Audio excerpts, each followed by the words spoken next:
Hey friends, it's Miss Rosenfield here. I'm going to read the first section of the Odyssey to you from volume 2 of your textbook. That goes from page 561 to 564. And it's volume 2. It looks like this. They look the same, but it is volume 2. On 561, there is a cast of characters like there might be for a play, but we'll meet them as we go along. And then we're going to read this first little beginning section that doesn't have its own title, kind of like a prologue. And then we'll read Sailing from Troy and the Lotus Eaters. So before we begin, it's important to remember from class that the Odyssey is a frame story. So it's a story within a story. So we have kind of two iterations, two times that's happening at the beginning of the Odyssey here. So first, Homer, who is the author of the Odyssey, is going to ask the muse of epic poetry for her help in telling this story. The muses are like goddesses who inspire people to make art, to sing songs or write poems or paint pictures. And so the Odyssey is an epic poem. It just means a very long poem. And so Homer is asking the muse of epic poetry to help him with this. Sing in me, muse, and through me tell the story of that man skilled in all ways of contending, the wanderer, harried for years on end, after he plundered the stronghold on the proud height of Troy. So we have a little bit of foreshadowing there. He's a wanderer, harried for years on end. That means things are going to be bad for him, lots of suffering in his life. So a clue about what's coming up. He saw the townlands and learned the minds of many distant men, and weathered many bitter nights and days in his deep heart at sea, while he fought only to save his life, to bring his shipmates home. But not by will nor valor could he save them, for their own recklessness destroyed them all. Children and fools, they killed and feasted on the cattle of Lord Helios, the sun, and he who moves all day through heaven took from their eyes the dawn of their return. Of these adventures, Muse, daughter of Zeus, tell us in our time, lift the great song again. So we have a little bit more foreshadowing. Homer's telling us that Odysseus's men are going to eat the cattle of the sun god, Lord Helios, and for that they're going to get punished and all die. So we know going into it that Odysseus's men are all going to die. All right, the next section is Sailing from Troy. So Odysseus spends 10 years in the Trojan War, and then he spends another 10 years on the Odyssey on his way home. By the time he gets home to Ithaca, he will have been gone for 20 years. When he leaves Troy, he makes several stops. The first 3 years of the Odyssey are him making all these different stops that we're about to read in this section of the Odyssey over the next few days or weeks. And then he spends about 7 years on the island of the goddess Calypso, and then he goes home. So he spends 10 years in total, 3 doing these events, 7 years with Calypso. At the end of his 7th year with Calypso, the gods tell her, you have to send Odysseus home. So she lets him go, and he ends up in Phaeacia, which is not home for him. And he goes to see King Alcinous, who's the king there, and he asks him for help getting home. And Alcinous says, yes, but I would like you to tell us the story of how you got here. So this is at the end of the actual Odyssey for Odysseus, the end of his journey. But because he's telling King Alcinous' story of how the Odyssey happened, he starts back at the beginning. And that's where we start in this story. So it's like we're listening along with King Alcinous from the beginning of the Odyssey. So where we are picking up here on page 562, where it says Sailing from Troy, Odysseus is beginning to tell this story to King Alcinous, and he's starting from right when he leaves Troy, right at the end of the Trojan War, after the success of the Trojan horse, and after they demolished all the temples, which made the gods angry, which is why all of these bad things are about to happen to Odysseus. So I'm on page 562, and I'll stop every once in a while like I just did to tell you what's going on or point out some figurative language or character development. I am Laertes' son Odysseus. Men hold me formidable for guile in peace and war. This fame has gone abroad to the sky's rim.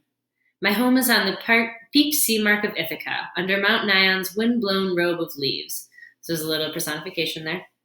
In sight of other islands, Dulichium, Same, wooded Zacynthus, Ithaca being most lofty in that coastal sea, and northwest, while the rest lie east and south.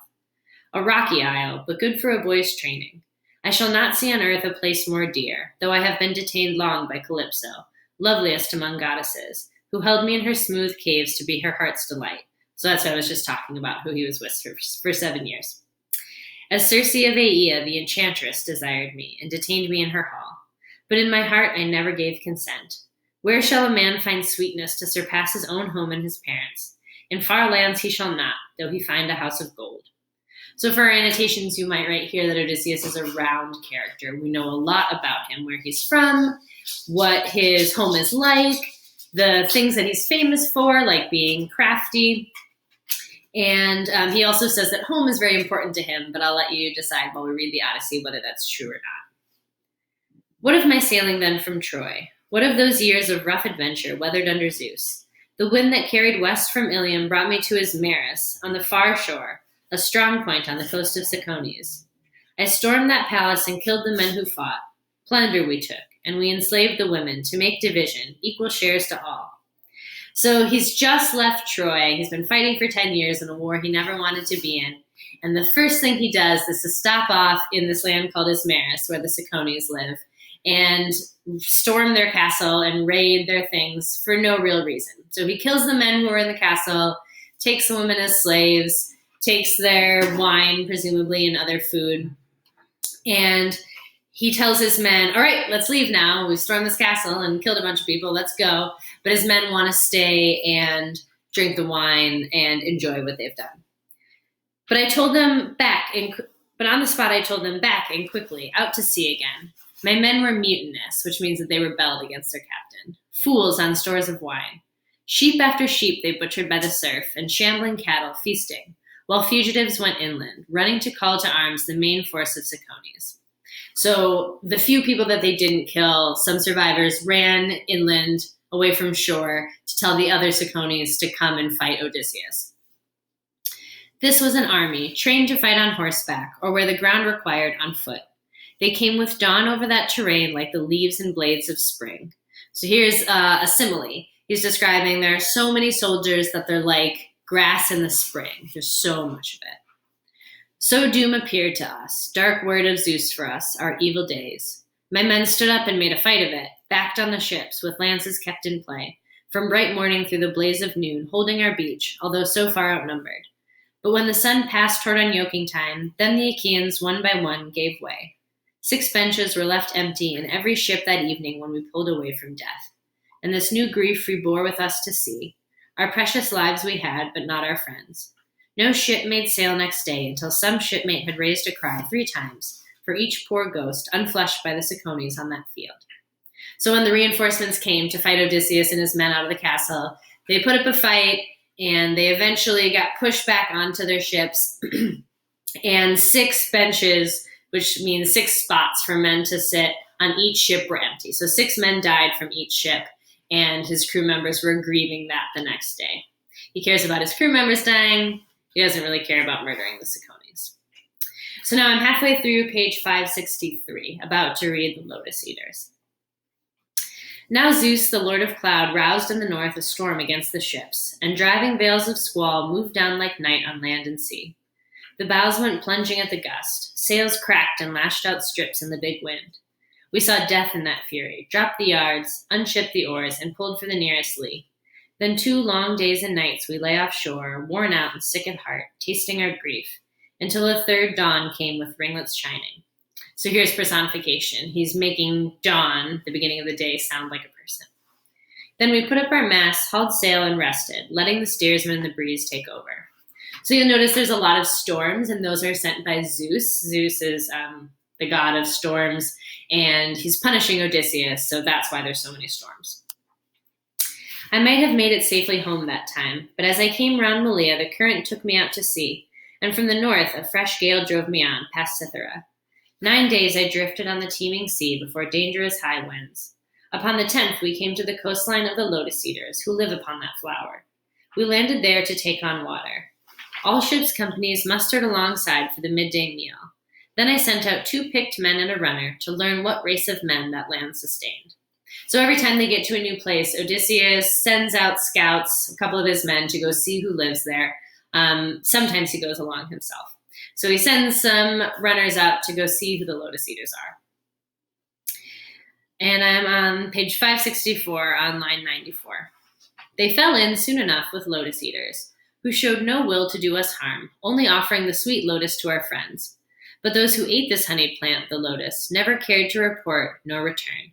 They longed to stay on forever, browsing on that native bloom, forgetful of their homeland. So they go meet the Lotus Eaters, and unlike most of the other people they'll meet on this journey, the Lotus Eaters are friendly, and they offer them the lotus to eat, which is what their diet consists of. And this image that I have on the slide is a painting of the Lotus Eaters. That's that flower you see.